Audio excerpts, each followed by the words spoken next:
This program is brought to you by the University of Michigan. For more information, visit umich.edu. Muy buenos días, soy Vivian Schnitzer del proyecto Portal en Español de la Universidad de Michigan. Estamos en un curso de español básico para estudiantes de primer año de la Universidad de Michigan con el profesor Dennis Pollard, que ofrece un curso hoy día de cuentos cortos y de la construcción de cuentos cortos para estudiantes de español básico. Muchísimas gracias y adelante, profesor Dennis Pollard. Gracias.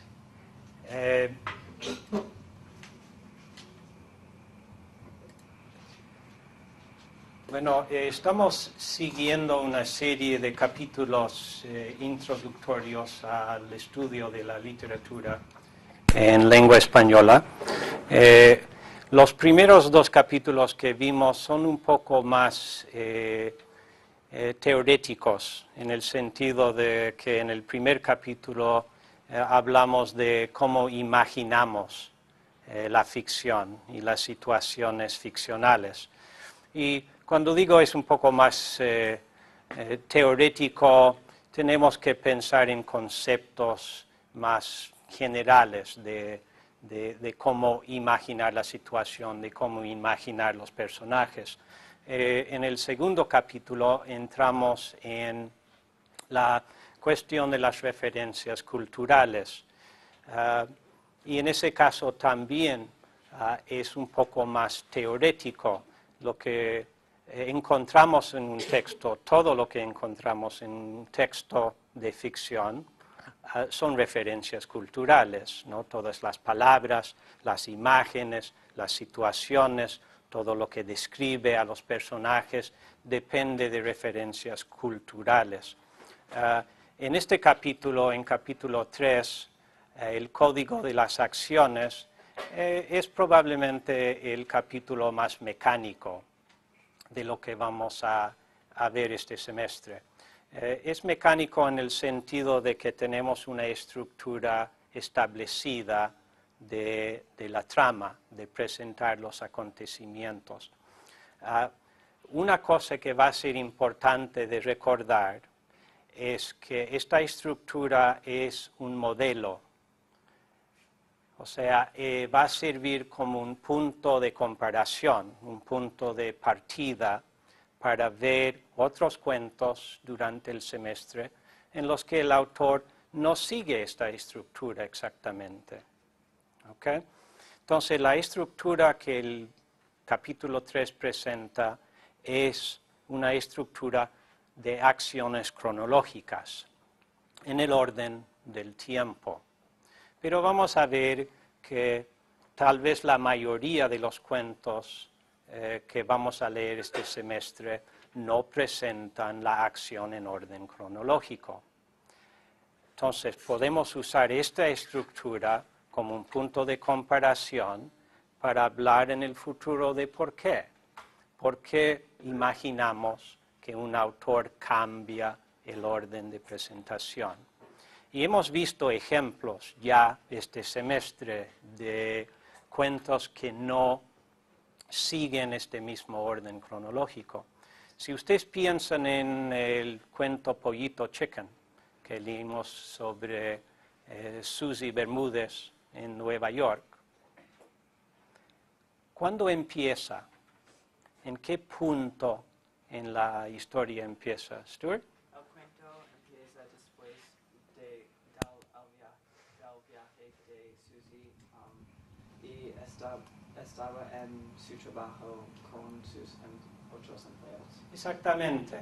Entonces, la parte que inicia el cuento viene después de la acción central. La acción central es el viaje a Puerto Rico. ¿Okay? Entonces, ustedes saben cómo se llama la parte final que presenta como un resumen o que presenta las consecuencias de la acción central. ¿Cómo se llama? Sí. El desenlace, exactamente. Entonces, en el caso de Pollito Chicken, el cuento empieza con el desenlace. ¿no? Las consecuencias de lo que ella hizo durante su viaje. En otros cuentos también hemos visto diferentes órdenes de presentación.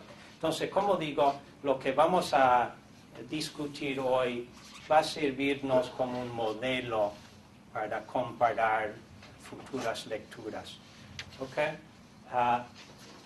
Y se llama el Código de las Acciones. Y el cuento que vamos a discutir es una venganza. Ok, entonces, hemos visto en el capítulo que hay 5 partes en esta estructura tradicional. Y todas las partes tienen una función particular. ¿Cuál es la primera parte? ¿Sí? La introducción. Ok, la introducción, que también se llama... Ok, la exposición, exactamente. Entonces es la primera parte de la estructura. Esta parte tiene la función de establecer las circunstancias para la ficción.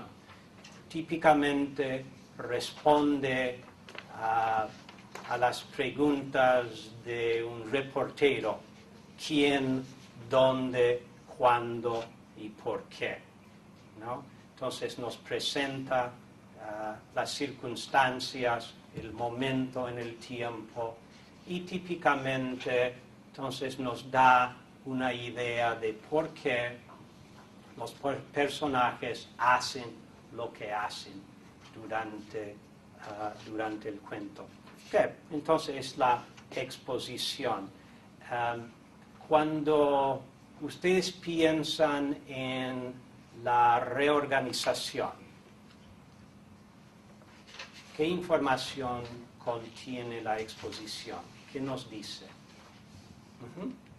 En esta parte del cuento, el autor da que Jorge, el personaje principal, es un hombre de 42 años que vive con su madre y que cree en amor romántico. Y da una introducción del personaje principal. Sí. Y usa las ideas culturales del lector muy temprano en el cuento. Ok, está bien, presenta a Jorge García y sabemos cuáles son los códigos de conducta que definen a Jorge y definen a su vida. Y eso entonces nos da un contexto para entender las estupideces que él comete durante el resto del cuento. Exactamente. En Amor de Madre, ¿no? Sí.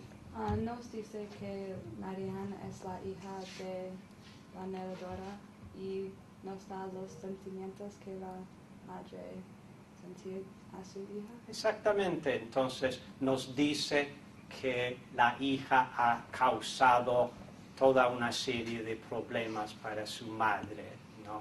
Y entonces el resto del cuento es la presentación de esos problemas que ha causado.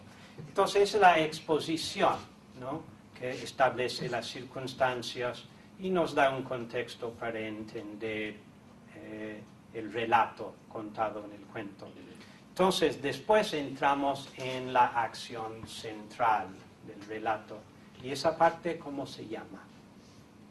El desarrollo. Sí, se llama el desarrollo, ¿ok?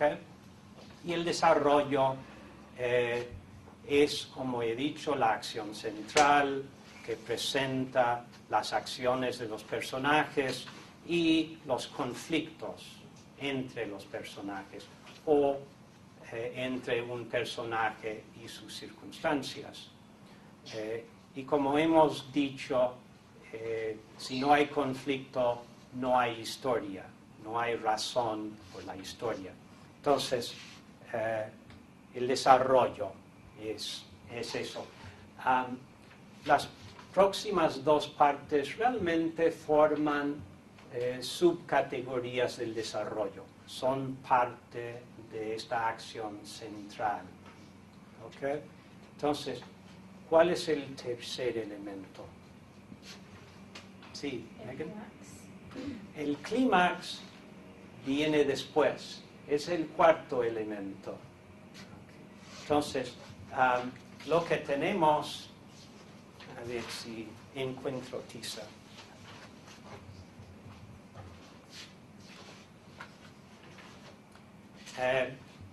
Lo podríamos dibujar de esta manera. Tenemos la exposición, entonces hay un momento en que la acción central empieza y trazamos una línea de esta forma para indicar que hay más y más tensión, más y más conflicto. El clímax es el momento de máximo conflicto, máxima tensión. Pero antes viene un momento que cambia la dirección. Sí. La punta decisiva. Un nombre es el punto decisivo, exactamente. También se llama el momento clave o el momento decisivo o el punto clave, pero es la misma idea. Es un momento que cambia esta tensión en una manera radical que nos lleva al clímax. Y después, entonces, tenemos este punto decisivo. Como vamos a ver, es el momento más debatible en la trama.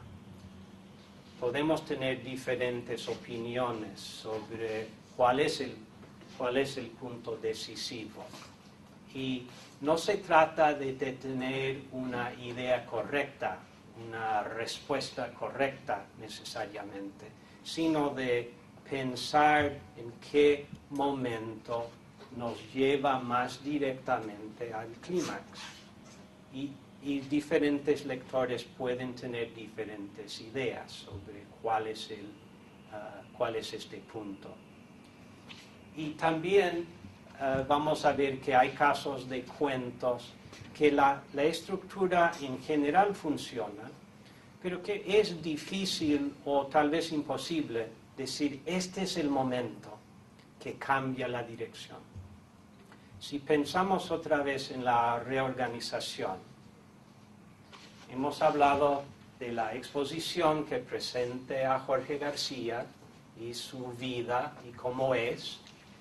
Después tenemos el desarrollo que consiste en esta serie de cosas, de acciones tontas, de sus esfuerzos por encontrar el perfecto par de zapatos, ¿no?, para mantener su trabajo.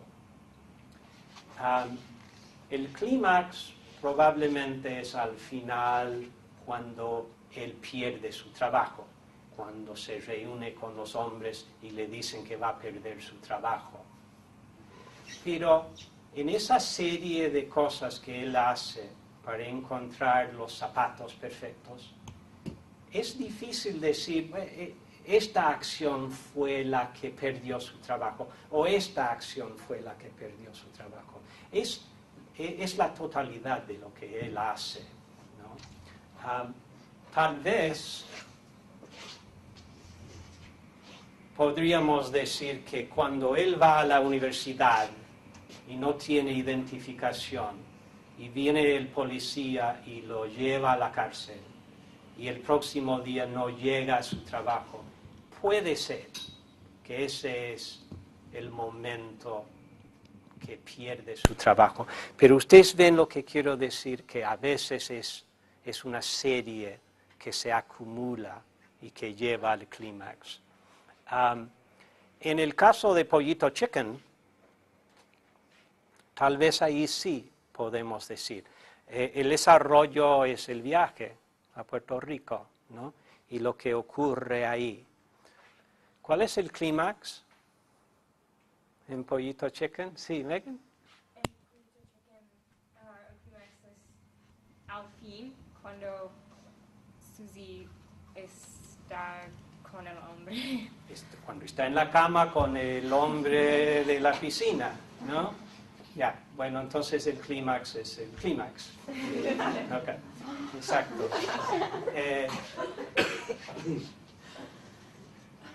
Aquí durante el viaje está haciendo cosas de turismo, ¿no? Está imitando al típico turista norteamericano, ¿no?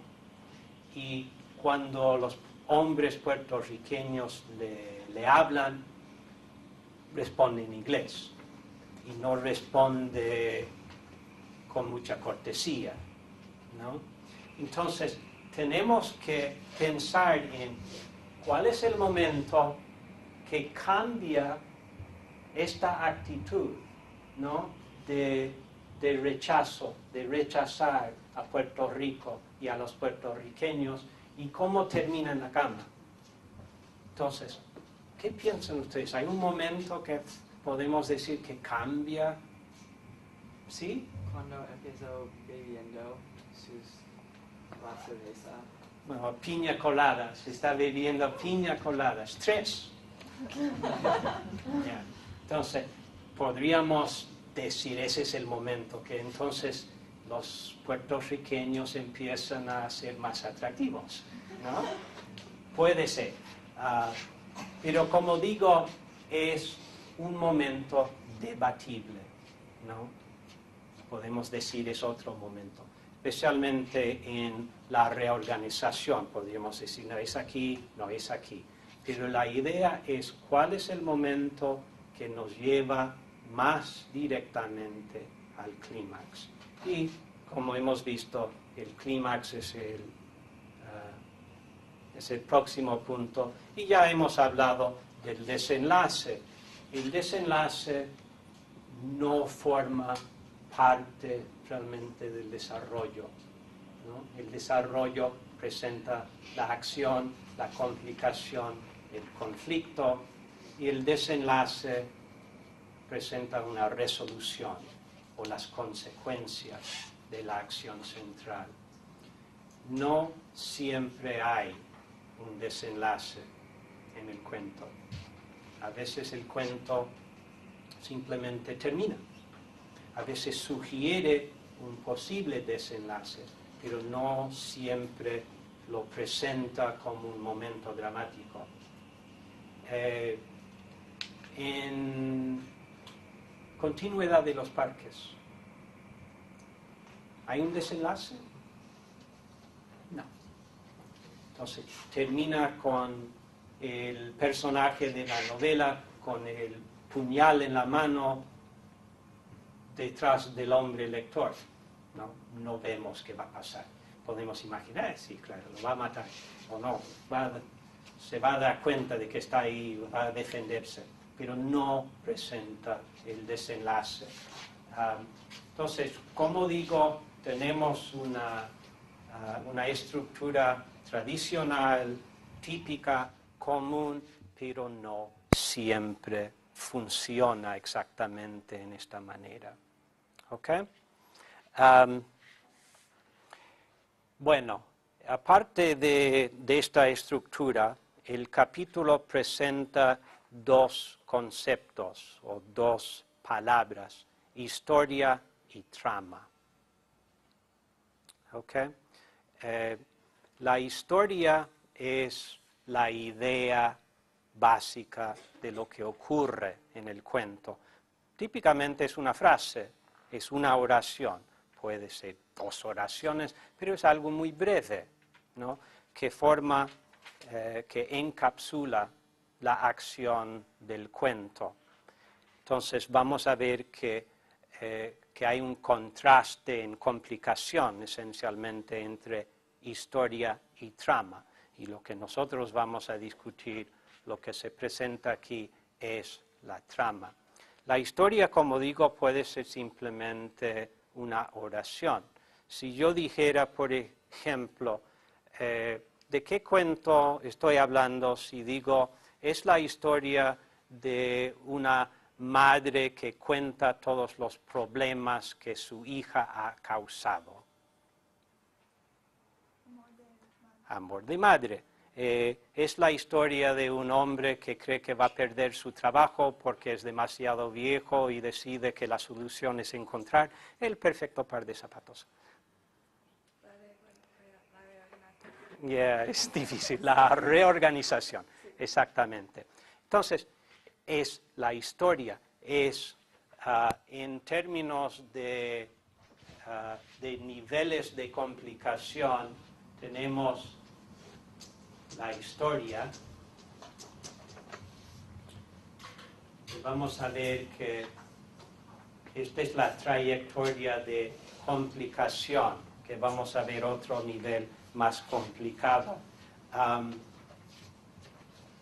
En términos generales, entonces, también podemos hablar de historias típicas que resultan en diferentes obras. Un chico encuentra a una chica, hay complicaciones, se separan, se reúnen y viven felices. ¿Cuál es una obra que puede representar esa estructura? ¿Sí? Ok, eso es, pero esto es la historia, ¿no? O sea, es simplemente una oración que habla de lo que ocurre, que es una forma de encapsular todas las complicaciones de la trama. Cuando estamos hablando de niveles de complicación, la trama es mucho más complicada, porque si yo digo, es la historia de una madre que habla de los problemas que ha causado su hija, ¿ok? Ahora, el cuento Amor de Madre es mucho más complicado que eso, ¿no? Entonces, la trama empieza con la exposición, presenta los problemas, el accidente en la motocicleta, Marianne en la cama, el secuestro de Klaus y el final del cuento, ¿no? Entonces, mucho más complicado que la historia. ¿Alguien puede pensar en una obra, novela o cuento o película que representa un joven encuentra a una joven y son una pareja perfecta y viven felices? No, casi nunca, ¿no? Porque no es muy interesante eso, ¿no? Y además nunca ocurre. Sí. Más o menos Titanic. Titanic puede ser, excepto que él muere. Es una leve complicación. Ok, sí. Sí, casi siempre terminan felices, ¿no? En español dicen, y vivieron felices y comieron perdices. Perdices son partridges. No sé quién come perdices, pero es lo que corresponde a cómo terminan esas películas de Disney. ¿Cuál es la oración al final? And they lived happily ever after, ¿no? En español dicen, y vivieron felices y comieron perdices. Ok. Realmente en el caso que cita Stewart de Titanic es más bien el amor imposible, ¿no? Porque son de clases diferentes, ella se va a casar, ¿no? Y además hay un pequeño problema con el barco. ¿No? Más o menos, que terminaba. Bueno, tomando eso, el amor imposible, eso es más común. ¿Cuál es un caso de una historia, película, obra musical del amor imposible? ¿Sí? Romeo y Julieta, ¿no? Romeo y Julieta, que son de familias peleadas, ¿no? Ok. Y cuando vemos esto, la historia de Romeo y Julieta es la historia de dos jóvenes que son de familias peleadas y que no pueden tener una relación estable, ¿ok? Pero esa historia nos ha dado Romeo y Julieta, nos ha dado West Side Story, que realmente es una versión modernizada de Romeo y Julieta, ¿Cuáles son otros ejemplos de la misma idea, el amor imposible? ¿Devon? Aida. Ok, también, Aida. Bueno, tenemos 3 ejemplos. Hay miles más y es una historia muy popular. La otra versión es, se conocen, hay conflictos, se separan, se reúnen y viven felices. Y eso puede ser una película, por ejemplo, que no es muy buena, que se llama The Lake House, creo, porque viven en 2 diferentes. Hay un problema de tiempo, ella vive ahora y él vive en el pasado o el futuro, no sé. Pero al fin, por alguna manera, se reúnen, ¿no? Eso es popular también. Entonces, la historia es la oración, ¿no? La versión encapsulada de lo que ocurre. La trama es la obra, ¿no? Lo que puede seguir esta estructura en alguna manera. Hay un nivel más básico que podemos decir que es el tema o tal vez es la metáfora. En este caso es menos complicado porque lo que estamos considerando en este caso es simplemente un concepto que el cuento o la película o la novela representa. Puede ser lo que he dicho en el caso de Romeo y Julieta, el amor imposible, ¿no? Es un concepto, es un tema. Puede ser el amor perfecto.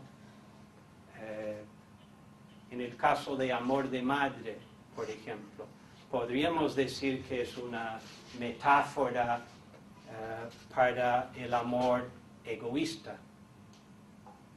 ¿Okay? Entonces, por lo menos lo que tenemos es algo muy básico, un concepto, una metáfora, que la historia entonces complica un poco más y la trama entonces es la complicación mayor de esta idea. Ok, entonces vamos a entrar en el cuento que tenemos para hoy, Una venganza, de Isabel Allende, autora chilena, de bastante renombre, aunque estos días creo que está viviendo en California como ama de casa principalmente. Ok, entonces vamos a empezar con el título, Una venganza, porque el título en una manera funciona para indicar el concepto o la metáfora que el cuento entonces va a elaborar. Entonces, cuando pensamos en venganza, en una venganza, para empezar, ¿cuáles son otras obras que son ejemplos de venganza? Oceans 11, 12 y 13. Ok, exactamente. Oceans 11, 12 y 13, que son 3 diferentes películas, pero sí. Son 3 diferentes casos de venganza. De venganza, exactamente. Casi la misma historia, realmente, pero la trama es un poco diferente. Sí, y es la venganza, ¿no? ¿Otros ejemplos? ¿Ya? Count of Monte Cristo. El Conde de Montecristo es un caso de la venganza, muy diferente, pero el mismo concepto. ¿Algunos de ustedes han visto alguna de las películas Kill Bill? Venganza, totalmente, ¿no? Y la venganza más violenta posible, ¿no? Eso es. Entonces, la venganza es un tema común porque es una emoción humana, ¿no? Que casi todos nosotros hemos sentido una vez o más de una vez. Entonces se presenta en la literatura. Ok, la venganza. Cuando pensamos en la venganza, ¿cuáles son las conexiones? ¿Cuáles son los elementos? o si ustedes piensan en un cuento sobre venganza, ¿qué esperan que van a encontrar? Sí, ¿no? Creo que la exposición debe dar información sobre el conflicto y por qué hay un conflicto que necesita una venganza. Ok, tenemos que tener un conflicto, un motivo, ¿no? Si no hay motivo, no hay venganza. Exactamente, entonces vamos a encontrar principalmente eso, el motivo por la venganza. Cuando hablamos de la exposición, hemos dicho que es dónde y cuándo y quién o quiénes y por qué, ¿no? Y en la venganza el por qué es sumamente importante. También los quiénes, ¿no? Porque vamos a tener una venganza entre personajes. Ok, entonces en este caso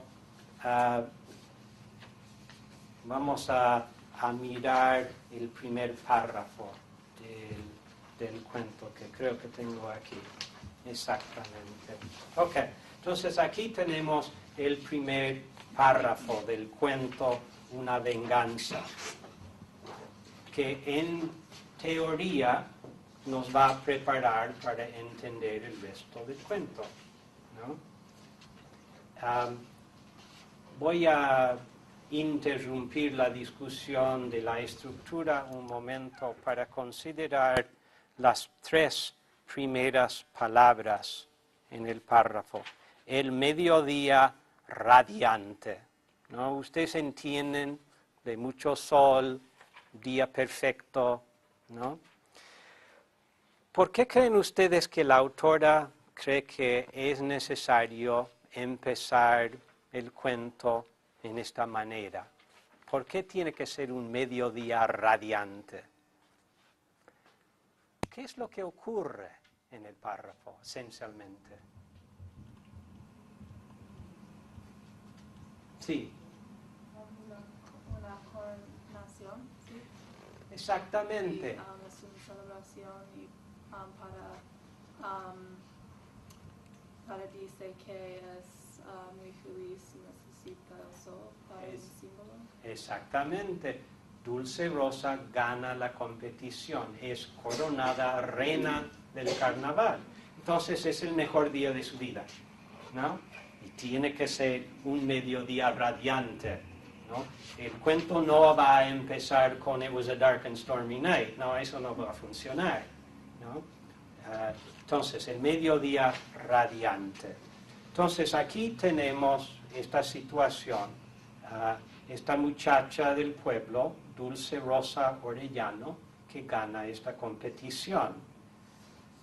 Ahora, ¿cuáles son las características que ella tiene en su favor? ¿Sí? Ella toca el piano y baila muy bien y tiene los talentos. Y también una ventaja más o menos es que es la única hija del senador. Ok, más o menos una ventaja. Sí, es probablemente su principal ventaja, es la hija del senador. Ok, ahora, vamos a pensar en cuáles son los conceptos que tenemos de las reinas de belleza. ¿Ok? Otra vez pensando en códigos culturales para tener un concepto de cómo es ella, de formar un concepto inicial, ¿no? Para ver cómo es ella en el resto del cuento, tenemos que pensar en cuáles son las ideas que tenemos sobre las reinas de belleza. ¿Ok? Talento, ella tiene talento. En estas competiciones, ¿es un componente el talento? Exactamente. ¿Es el principal componente? No. ¿Cuál es? Necesita ser bonita. Exactamente. La belleza se considera, ¿no?, la principal característica.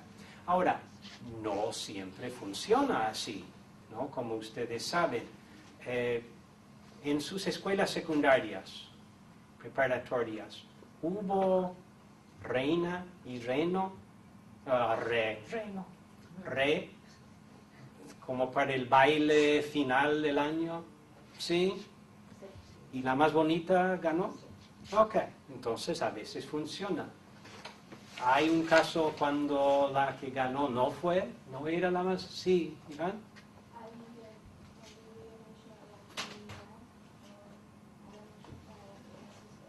Ok, muy bien. A veces no es la más bonita, a veces es la más popular, ¿no? Entonces puede haber otras características, pero fundamentalmente cuando pensamos en reinas de belleza, tienen que ser bellas, ¿no? Miss America puede tener talento, tocar el piano, cantar, pero si no toca muy bien y no baila muy bien y es la más bonita, va a ganar, ¿no? Ok. La inteligencia cuando responde a las preguntas, ¿no es un factor? No. Bueno, puede ser un factor, pero hemos hablado mucho de estereotipos, ¿no? Y el estereotipo de estas mujeres no incluye eso necesariamente, ¿no? Y si no, tenemos el ejemplo, vamos a ver si esto funciona o no, no siempre se conecta. Tenemos el ejemplo desafortunado de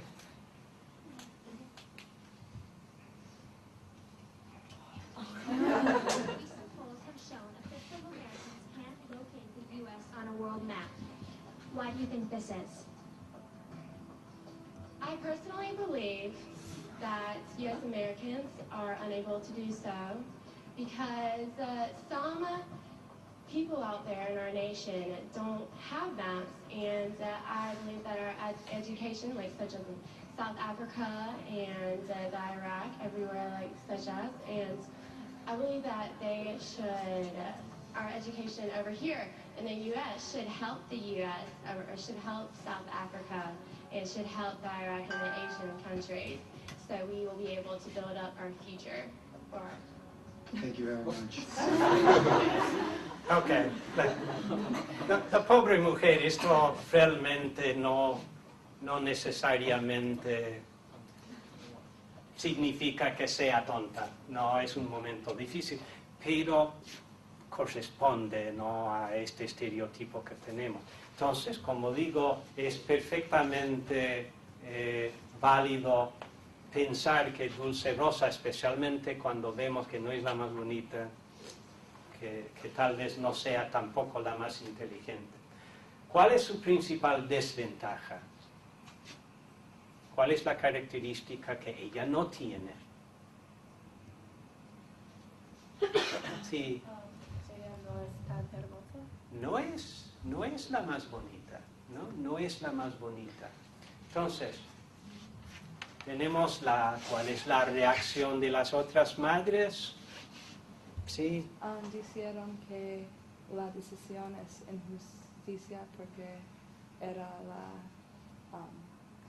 la hija del senador. Ok, entonces, dijeron que fue una decisión injusta, Sí. No es la más bonita, ok. Y Lina está concluyendo, está interpretando, digamos, por las madres, ¿no? Porque si ustedes imaginan, ¿qué va a pensar las madres? Van a pensar que ella ganó porque es la hija del senador, ¿no? Ok. Entonces, ¿esto podría ser un motivo por una venganza? ¿Ustedes podrían imaginar a las madres vengándose en ella? Sí, podría ser, ¿no? Podría ser. No es el caso en este cuento, como vamos a ver. Entonces, en este momento, Allende está llevándonos en una dirección que no es la dirección de la venganza en el cuento, ¿no?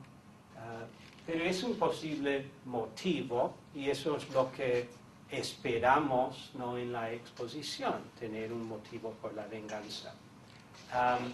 Ok.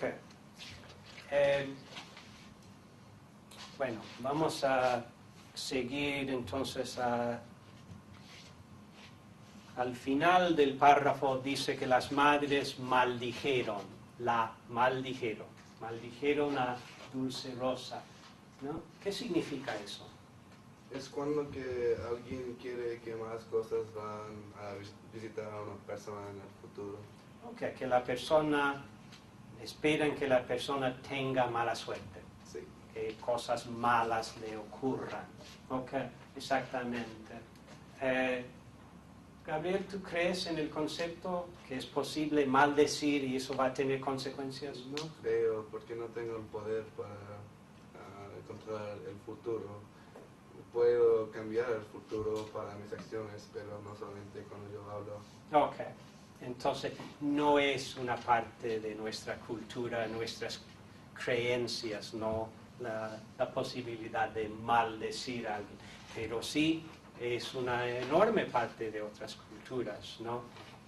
Si ustedes piensan en las prácticas de vudú, por ejemplo, donde hacen una figura de la persona que quieren maldecir, entonces ponen alfileres y la idea es que esa persona va a sufrir dolores o morir o tener mala suerte.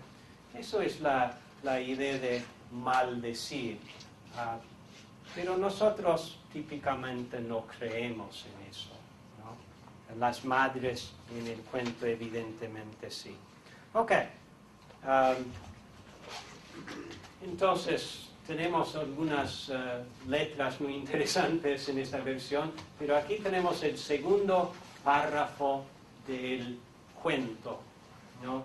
Que es la noche después de la elección, ¿no? Entonces ha pasado parte del día, pero estamos en el primer día. Okay.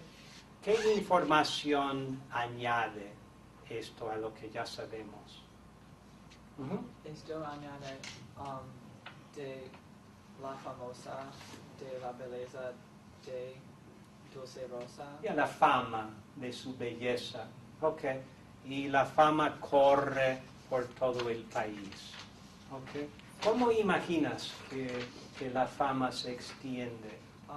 Por cada hombre que habla con el próximo hombre y con su propia fantasía y historia pase la fama de la belleza. De su belleza, exactamente.